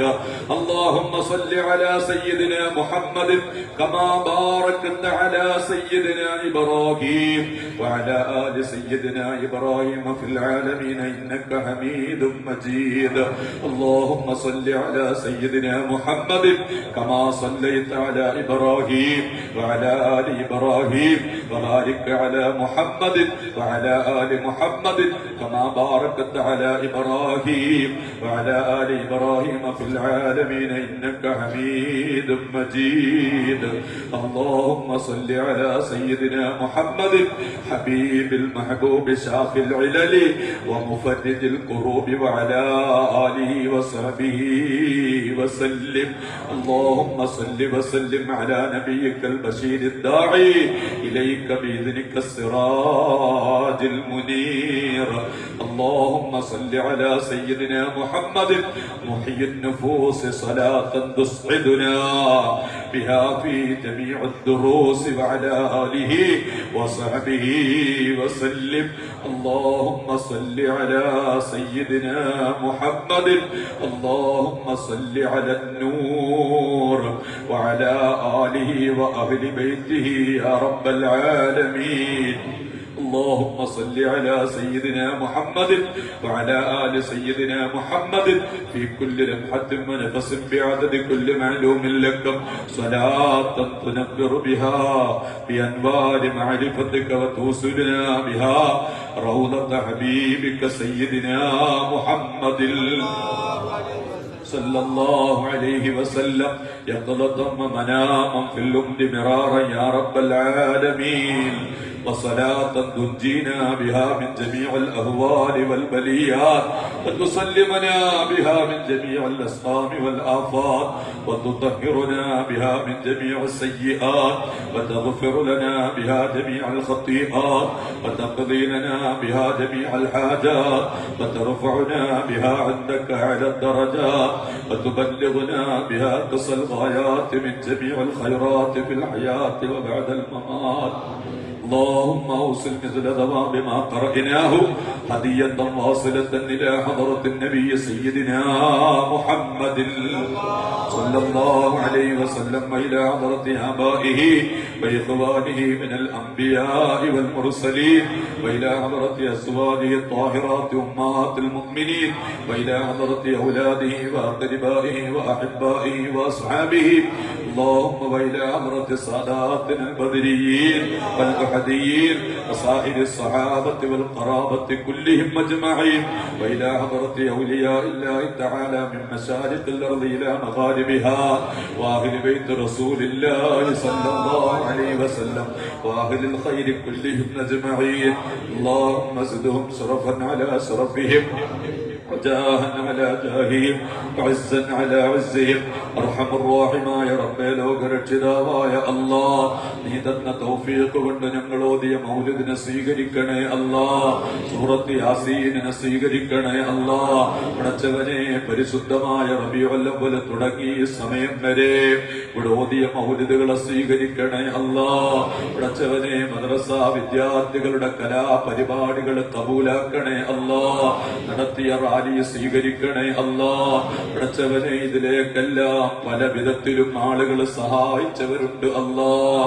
പടച്ചവനെ, മക്കൾക്ക് സമ്മാനം വാങ്ങുന്നതിന് വേണ്ടി കൊടുത്തവരുണ്ട് അല്ലാഹ്. അല്ലാഹുവേ, ആ മക്കൾ ഒരുമിച്ച് കൂടിയപ്പോൾ അവർക്ക് ചെറിയ ഭക്ഷണങ്ങൾ കൊണ്ട് കൊടുത്തവരുണ്ട് അല്ലാഹ്. കാപ്പി കൊടുത്തവരുണ്ട്, ചായ കൊടുത്തവരുണ്ട്, വെള്ളം കൊടുത്തവരുണ്ട് അല്ലാഹ്. പടച്ചവനെ, മൗലിദിന്റെ സദസ്സിലേക്ക് എല്ലാ ദിവസവും മുജീനം കൊണ്ടുവന്നവരുണ്ട് അല്ലാഹ്. മധുരം കൊടുത്തു വിട്ടവരുണ്ട് അല്ലാഹ്. പടച്ചവനെ, ഇന്ന് വടക്കേ തെക്കാവിൽ നടത്തിയ പരിപാടിയിൽ അല്ലാഹുവേ എവിടെയും മുജീനം കൊടുത്ത സഹോദരനുണ്ട് അല്ലാഹ്. അല്ലാഹുവേ, നീ കബൂലാക്കണേ അല്ലാഹ്. ആദരവായ മുഹമ്മദുർ റസൂലുള്ളാഹി സ്വല്ലല്ലാഹു അലൈഹി വസല്ലം തങ്ങളുടെ പേരിൽ ഒരു ഖത്ത് മോദിയിട്ട് ദുആ ചെയ്യാൻ പ്രത്യേകം ഏൽപ്പിച്ചിട്ടുണ്ട്. എന്താണോ മുറാദ് ഹാസിലാക്കണേ അല്ലാഹ്. പടച്ചവനെ, ആ കുടുംബത്തിന് ബറക്കത്ത് നൽകണേ അല്ലാഹ്. സഹായിച്ച മുഅ്മിനീങ്ങൾക്ക് അർഹമായ പ്രതിഫലം നൽകണേ അല്ലാഹ്. സമ്പത്ത് കൊണ്ട് സഹായിച്ചവരുണ്ട് അല്ലാഹ്. പടച്ചവനെ, ഇന്നത്തെ സുഭിക്ഷമായ ഭക്ഷണത്തിലേക്കും അരി കൊടുത്തവരുണ്ട്, ഇറച്ചി കൊടുത്തവരുണ്ട്, മറ്റ് സാധന സാമഗ്രികളൊക്കെ കൊടുത്തവരുണ്ട്. അതുമായി സഹായിച്ചവരുണ്ട് അല്ലാഹ്. പടച്ചവനെ, അതിനുവേണ്ടി പ്രവർത്തിച്ചവരുണ്ട്, അതിനുവേണ്ടി പിരിക്കാൻ ഇറങ്ങിയവരുണ്ട്. അവർക്കെല്ലാം അർഹമായ പ്രതിഫലം നൽകണേ അല്ലാഹ്. എല്ലാവരെയും ഞങ്ങളുടെ ദുആയിൽ ഉൾപ്പെടുത്തണേ അല്ലാഹ്. ഞങ്ങളെയും ഞങ്ങളുടെ മാതാപിതാക്കള്, സഹോദരന്മാര്, സഹോദരിമാരും, കൂട്ടുകുടുംബ ബന്ധുമിത്രാദികൾ, ദുആ കൊണ്ട് വസിയ്യത്ത് ചെയ്തവർ, ഖൈറിലായി ഞങ്ങളെ സഹായിച്ചവർ, സ്നേഹിച്ചവർ, സഹകരിച്ചവർ, സഹപാഠികൾ, ഞങ്ങളുടെ ഗുരുനാഥന്മാര്, ഭാര്യ സന്താനങ്ങൾ, ഞങ്ങളുടെ അയൽക്കാർ, ഞങ്ങളുടെ എല്ലാവരുടെയും പാപങ്ങൾ പൊറുക്കണേ അല്ലാഹ്. ഈമാൻ സലാമത്താക്കണേ അല്ലാഹ്. നിറവടിയാക്കണേ അല്ലാഹ്. ഇബ്ലീസ് ശൈത്താന്റെ ചേലുകൊള്ള ഞങ്ങളെ ആരെയും പഠിപ്പിക്കല്ലേ അല്ലാഹ്. പടച്ചവനെ, ഈ പള്ളിയുടെ വികസനത്തിന് വേണ്ടി ആരെല്ലാം പ്രവർത്തിക്കുന്നുവോ, സഹായിക്കുന്നുവോ, അവർക്കെല്ലാം അർഹമായ പ്രതിഫലം നൽകണേ അല്ലാഹ്. പടച്ചവനെ, ഈ പള്ളിയുടെ പുനരാരംഭം നടത്തി അതിനുവേണ്ടി സഹായിച്ചവരൊക്കെ അർഹമായ പ്രതിഫലം നൽകണേ അല്ലാഹ്.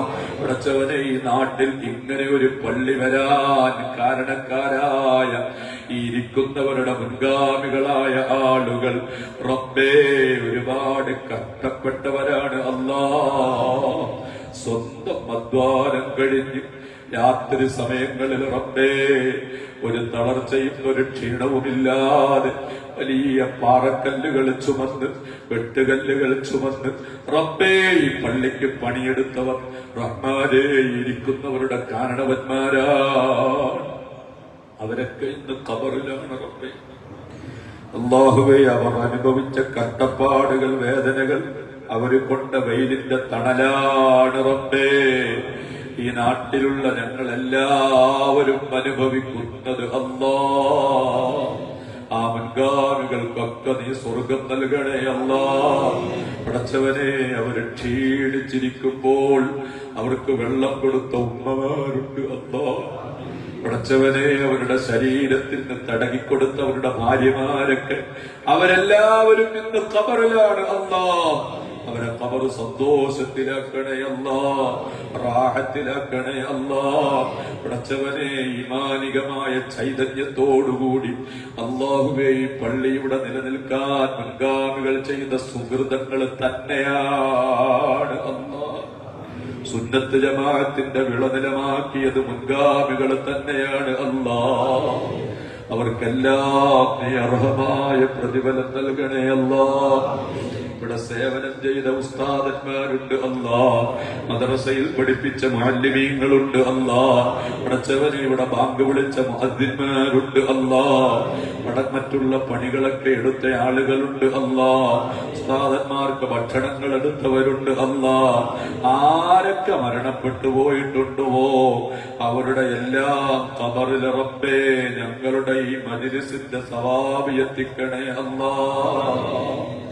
ജീവിച്ചിരിക്കുന്ന ഞങ്ങൾക്കെല്ലാവർക്കും ആഫിയത്ത് നൽകണേ അല്ലാ. ഞങ്ങളാരും നിന്നോട് ചോദിക്കാൻ മതിയായവരല്ല അല്ലാ. നീ തരാൻ മതിയായവൻ നീ മാത്രമാണ് അല്ലാ. ഞങ്ങൾ നിന്നിലേക്ക് നീട്ടുന്ന കരങ്ങൾ പാപഭംഗിരമാണ് അല്ലാ. നിന്നിലേക്ക് നോക്കുന്ന കണ്ണുകൾ പാപഭംഗിരമാണ് അല്ലാ. നിന്നോട് ഇരക്കുന്ന നാവും പാപം ചെയ്തതാണ് റബ്ബേ. അല്ലാഹുവേ, ഞങ്ങൾ ഇരിക്കുന്നത് മുത്തായ മുഹമ്മദ് റസൂലുള്ളാഹി സ്വല്ലല്ലാഹു അലൈഹി വസല്ലം തങ്ങളുടെ സലാത്തിന്റെ മൗലിദിന്റെ മജ്‌ലിസിലാണ് അല്ലാ. ഞങ്ങളുടെ പാപങ്ങളൊക്കെ പൊറുക്കണേ അല്ലാ. ഞങ്ങളിൽ ഒരുപാട് രോഗികളുണ്ട് അല്ലാ. കുടുംബത്തിൽ രോഗമുള്ളവരുണ്ട് അല്ലാ. പടച്ചവനെ, ഈ മഹല്ലിൽ താമസിക്കുന്ന പല ഉമ്മമാരും പല സഹോദരിമാരും രോഗങ്ങൾ കൊണ്ട് പ്രയാസപ്പെടുന്നവരുണ്ട് അല്ലാ. അവർക്കെല്ലാം നീ ആഫിയത്ത് നൽകണേ അല്ലാ. ഏതൊക്കെ രോഗം കൊണ്ട് ഞങ്ങളുടെ വീടുകളിൽ ഞങ്ങൾക്ക് വേണ്ടി കഷ്ടപ്പെടുന്ന ഞങ്ങളുടെ ഭാര്യമാരും ഞങ്ങൾക്ക് വേണ്ടി എപ്പോഴും ദുആ ചെയ്യുന്ന ജീവിച്ചിരിക്കുന്ന ഞങ്ങളുടെ ഉമ്മമാരും അല്ലാഹുവേ, ഞങ്ങളെ കൺമണി പോലെ ഞങ്ങൾ സൂക്ഷിക്കുന്ന ഞങ്ങളെ പെൺകുട്ടികൾ എല്ലാവർക്കും നീ റാഹത്തും ബറക്കത്തും നൽകണേ അല്ലാ. ഞങ്ങളെ പെൺമക്കളെയും ആൺമക്കളെയൊക്കെ നന്നാക്കി തരണേ അല്ലാ. അവരെ വഴിവിടപ്പിക്കല്ലേ അല്ലാ. പടച്ചവനെ, കാബാലികന്മാര് ചതിയന്മാര് ഒളിഞ്ഞിരുന്ന് ഞങ്ങളുടെ പെൺമക്കളെ ചതിവഞ്ചനകളിൽ പെടുത്തുന്നത് തൊട്ട് കാത്തു രക്ഷിക്കണേ അല്ലാ. നല്ല മനസ്സും നല്ല ഉത്തരവാദിത്വ ബോധവും ഞങ്ങളുടെ പെൺമക്കൾക്ക് നൽകണേ അല്ലാ. പടച്ചവനെ, ഈ നാട്ടിൽ നിന്ന് പലരും വിദേശ നാടുകളിൽ പോയവരുണ്ട്, പഠിക്കാൻ പോയവരുണ്ട്. അവർക്കെല്ലാം നീ ഖൈറും ബറക്കത്തും റാഹത്തും പഠനത്തിൽ മികവും ജോലിയിൽ ബറക്കത്തും ചെയ്യണേ അല്ലാ. ഈ നാട്ടിലേക്ക് വന്നവരുണ്ട്, ജോലിയായി വന്നവരുണ്ട്, പഠിക്കുന്ന വിദ്യാർത്ഥികളുണ്ട്. കൂർമ്മ ബുദ്ധിയും ഓർമ്മശക്തിയും നൽകണേ അല്ലാ. തൊഴിലെടുക്കുന്നവർക്ക് തൊഴിലിൽ ബറക്കത്ത് നൽകണേ അല്ലാ. പടച്ചവനെ, സഹായിച്ച മുഅ്മിനീങ്ങൾക്ക് അർഹമായ പ്രതിഫലം നൽകണേ അല്ലാ. ഇവിടെ സേവനം ചെയ്തുകൊണ്ടിരിക്കുന്ന ഉസ്താദന്മാര് റബ്ബേ നീ ആഫിയത്ത് നൽകണേ അല്ലാ. പടച്ചവനെ, കുട്ടികളെയെല്ലാം നല്ല തർബിയത്തോടുകൂടി വളർത്തിക്കൊണ്ടുവരുന്ന വേണ്ടുന്ന ഉപദേശങ്ങൾ നിർദ്ദേശങ്ങൾ സമയാസമയം കൊടുത്തുകൊണ്ടിരിക്കുന്ന സലീം ഉസ്താദ് നീ ആഫിയത്ത് നൽകണേ അല്ലാ. പടച്ചവനെ, ഉത്തരവാദിത്വ ബോധത്തോടുകൂടി മറ്റുള്ള ഉസ്താദന്മാരൊക്കെ നിർവഹിക്കുന്നു. അവർക്കെല്ലാം അവരുടെ കുടുംബങ്ങളിൽ ബറക്കത്ത് ചെയ്യണേ അല്ലാ. പടച്ചവനെ, അവർക്ക് ഭക്ഷണം കൊടുക്കുന്ന വീടുകൾ, ഞങ്ങൾക്ക് ഭക്ഷണം തരുന്ന വീടുകൾ എല്ലാം ബറക്കത്തിലാക്കണേ അല്ലാ. ഈ സഹായിക്കുന്ന ഉപ്പമാര് സഹോദരന്മാര് സ്വന്തം മകനെ പോലെ കണ്ടിട്ട് വിളിക്കുന്ന സന്തോഷിക്കുന്ന സ്നേഹിക്കുന്ന ഉപ്പമാരുണ്ട് അല്ലാ. സഹോദരനെ പോലെ കണ്ട് സ്നേഹിക്കുന്ന സഹോദരന്മാരുണ്ട് അല്ലാ. അർഹമായ പ്രതിഫലം നൽകണേ അല്ലാ. ഓതിപ്പടിച്ച കാലം മുതൽ ഞങ്ങൾ സേവനം ചെയ്ത മഹല്ലുകളിലൊക്കെ നീ ബറക്കത്ത് ചെയ്യണേ അല്ലാ. പടച്ചവനെ ദുആ സ്വീകരിക്കണേ അല്ലാ. ഈ കൂടിയിരിക്കുന്നവരുടെ പിതാക്കന്മാരിൽ മരണപ്പെട്ടവരുണ്ട് അല്ലാ. പടച്ചവനെ ഉമ്മമാര് മരണപ്പെട്ടവരുണ്ട് അല്ലാ. ഭാര്യമാര് മരണപ്പെട്ടവരുണ്ട് അല്ലാ. മക്കള് മരണപ്പെട്ടവരുണ്ട് അല്ലാ. ചെറുമക്കള് പേരമക്കള് മരണപ്പെട്ടവരുണ്ട് അല്ലാ. നാട്ടുകാര് വീട്ടുകാര് കുടുംബക്കാര് അഹിലുകാര് മരണപ്പെട്ടവരുണ്ട് അല്ലാ. അവരുടെ ഖബർ ജീവിതം സന്തോഷത്തിലാക്കണേ അല്ലാ. ഉസ്താദ് മരണപ്പെട്ടവരുണ്ട്, റാഹത്തിലാക്കണേ അല്ലാ. പടച്ചവനെ ഞങ്ങളോടൊപ്പം ഇന്ന് ഉണ്ടായിരിക്കേണ്ട സലീം റബ്ബേ ഹോസ്പിറ്റലിൽ വലിയ ചികിത്സകൾക്ക് വിധേയമായി കൊണ്ടിരിക്കുന്നു അല്ലാ. ഈ മജ്‌ലിസിന്റെ ബറക്കത്ത് കൊണ്ട് അതൊക്കെ നീ പരിപൂർണമായി വിജയിപ്പിച്ച് പൂർണ്ണ ആരോഗ്യത്തോടുകൂടി സർവോപരി സന്തോഷത്തോടുകൂടി അവരുടെ അകലുകാരിലെത്തിക്കണേ അല്ലാ. അതുപോലെയുള്ള എല്ലാ അപകടങ്ങളിൽ നിന്ന് ഞങ്ങളെയും അകലുകാരെയും കാക്കണേ അല്ലാ. രോഗങ്ങളിൽ നിന്ന്, മാറാവ്യാധികളിൽ നിന്ന്, പകർച്ചവ്യാധികളിൽ നിന്ന് എല്ലാം സലാമത്താക്കണേ അല്ലാ. ദുആ സ്വീകരിക്കണേ അല്ലാ. ഞങ്ങൾ ഓതിയ യാസീനിന്റെ സവാബിന് ഞങ്ങളിൽ നിന്ന് മരണപ്പെട്ടു പോയ മുത്തു മുഅ്മിനീങ്ങളുടെ ഖബറിടങ്ങളിൽ എത്തിക്കണേ അല്ലാ. മരിക്കുന്നതിന് മുമ്പ് പല പ്രാവശ്യം പോലും മബ്റൂറും മർദിയുമായ ഹജ്ജും ഉംറയും സിയാറത്തിനും തൗഫീഖ് നൽകണേ അല്ലാ. പടച്ചവനെ എപ്പോഴും സഹായിച്ചു കൊണ്ടിരിക്കുന്ന, ഏത് പാതിരാത്രിയും സഹായത്തിന് വിളിച്ചാൽ ഓടിയെത്തുന്ന ചെറുപ്പക്കാരുണ്ട് അല്ലാ. അർഹമായ പ്രതിഫലം നൽകണേ അല്ലാ. അവർക്കൊക്കെ അടിസ്ഥാന ജോലി നൽകണേ അല്ലാ. അവരുടെ ജീവിതം റാഹത്തിലും സന്തോഷത്തിലും ആക്കണേ അല്ലാ. ദുആ സ്വീകരിക്കണേ അല്ലാ. ഈമാനോടുകൂടി നിന്റെ മുന്നിൽ വരാൻ തൗഫീഖ് നൽകണേ അല്ലാ. മരിക്കുന്ന സമയം കാമിലായി ഈമാൻ തരണേ അല്ലാ. താമായി ഈമാൻ തരണേ അല്ലാ. ഒന്നുകൂടി മരിക്കാൻ ഭാഗ്യം തരണേ അല്ലാ. സുജൂദിലായി മരിക്കാൻ ഭാഗ്യം തരണേ അല്ലാ. പടച്ചവനെ അങ്ങനെയൊക്കെ മരിക്കാൻ കർമ്മങ്ങൾ ചെയ്ത് നിന്നോട് ചോദിക്കുന്നതല്ല അല്ലാ. ഇമാമന ശാഫിഈ റളിയല്ലാഹു അൻഹു പറഞ്ഞതുപോലെ നിന്റെ ഔദാര്യമല്ലാതെ ഒരു പ്രതീക്ഷയും ഞങ്ങളിലില്ല അല്ലാ. ഈമാനോടുകൂടി മരിക്കാൻ ഭാഗ്യം തരണേ അല്ലാ. ദുആ സ്വീകരിക്കണേ അല്ലാ. ബിറഹ്മതിക യാ അർഹമർ റഹീമീൻ. സല്ലല്ലാഹു തആല വസല്ലം അലാ ഖൈരി ഖൽഖിഹി സയ്യിദിനാ മുഹമ്മദിൻ വആലിഹി വസഹ്ബിഹി അജ്മഈൻ. സുബ്ഹാന റബ്ബിക റബ്ബിൽ ഇസ്സത്തി അമ്മാ യസിഫൂൻ വസലാമുൻ അലൽ മുർസലീൻ വൽഹംദുലില്ലാഹി റബ്ബിൽ ആലമീൻ. സല്ലല്ലാഹു അലാ മുഹമ്മദ്.